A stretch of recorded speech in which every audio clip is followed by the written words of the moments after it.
வணக்கம் மக்களே. டிவி ஆட்சி வந்ததுக்கு அப்புறம் கருத்து சுதந்திரம் பறி போயிடுச்சு அப்படின்னு சொல்லிட்டு பரவலான ஒரு கருத்தை பரப்பிட்டு இருக்காங்க தற்கொலைங்க. முதல்ல கருத்து சுதந்திரம்னா என்னன்னு தெரிஞ்சுக்கோங்க. வேணாம் கருத்துன்னா முதல்ல என்னன்னு தெரிஞ்சுக்கோங்க. டிவி அரசால் கருத்து சுதந்திரம் பறி போன அந்த ஒரு நபர் பேசிய கருத்தை நீங்க பாத்துட்டு வாங்க.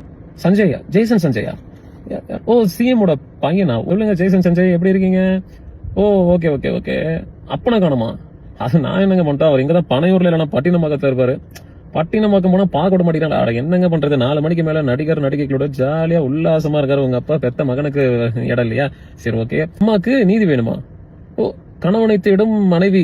ஓ மை காட், என்ன சஞ்சய் பண்றது? இந்த மாதிரி ஒரு கேவலமான மனித பிறவியை தான் உங்க அப்பா இந்த தமிழ்நாட்டுக்கு முதலமைச்சர் ஆக்கியிருக்காங்க. இதுக்கு பேர் கருத்தா இல்ல இது ஒரு அவதூறா இல்லன்னா இது வன்மமா? ஒரு கட்சியோட ஜென்சி அப்படின்ற ஒரு தலைமுறையோட ரெப்ரசன்டேட்டிவா இருக்கிற இந்த மாதிரி ஒரு ஆட்கள் எப்படி பேசணுன்ற ஒரு வரைமுறை இருக்குல்ல. முதல்வர் விஜய் அவர்கள் வந்து சட்டமன்றத்துல உங்க அப்பாவை காணும் அப்படின்னு சொன்னாருன்னா, ஸ்டாலின் அவர்கள் கூட அவர் அரசியல்வாதி, அவர் முதலமைச்சரா இருந்தவர், இப்பவும் அந்த கட்சியை வழிநடத்திட்டு இருக்கிறவரு, அவருக்கும் அரசியலுக்கும் முழு நேர சம்பந்தம் இருக்கு. ஆனா ஜெய்சன் சஞ்சய்க்கும் அவங்க பொண்ணுக்கும் இல்ல சங்கீதா அவர்களுக்கும் யாருக்காச்சும் அரசியலுக்கும் அவங்களுக்கு ஏதாச்சும் சம்பந்தம் இருக்கா? ஓட்டு போடுறதோட முடிஞ்சிருச்சு. ஓட்டு போடுறதுக்கு கூட வந்தாங்களா என்னவோ தெரியல. அப்படி இருக்கிற சிச்சுவேஷன்ல சம்பந்தமே இல்லாம நீங்க, அது மட்டும் இல்லாம சாயங்காலம் 4 மணிக்கு மேல நடிகைகளை மீட் பண்ற வேலை இருக்கு அவருக்கு. அப்படிப்பட்ட ஒருத்தரை தமிழக மக்கள் வந்து தேர்ந்தெடுத்துட்டாங்க அப்படின்னு சொல்றான்.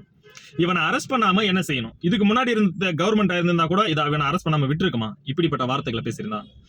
இங்க மட்டும் இல்ல, இந்தியா முழுக்க இருக்கிற எந்த முதலமைச்சரையாச்சும் நடிகைகள் கூட உல்லாசமா இருக்கிறாரு, நடிகைகளை மீட் பண்ணிட்டு இருக்காரு அப்படின்னு சொல்லி கொச்சையா அவதூறா பேசினா யாராச்சும் பார்த்துட்டு சும்மா இருப்பாங்களா? இவன் பேசுனதுக்கு பேரு கருத்து சுதந்திரம் அப்படின்னு சொல்லி எடுத்துக்க முடியாது. இது வந்துட்டு அவதூறு, ஆபாசம்.